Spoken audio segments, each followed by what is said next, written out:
ពធចំឡាំងក្បាញ់ស្រងត្រកាសំលេងសម្រែកថាអងចាជាយើងជាខ្មែរដែលនៃខាងរ៉ាចិនយើងទាំងត្រង់ស្នងពីរងតែ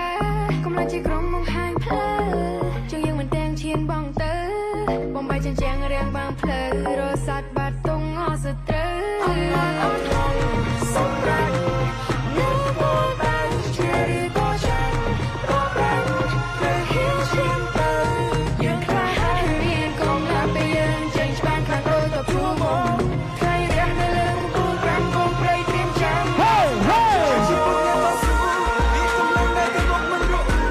រួមមកត្រៀមឲ្យយើងនៅដៃគូតាំងចិត្តខាត់មានមកសាមរីជាពុកអ្នកបស៊ូពីកំឡុងដែលទៅមកមិនរករួមមកត្រៀមឲ្យយើងនៅដៃគូតាំងចិត្តខាត់មានមកសាមរី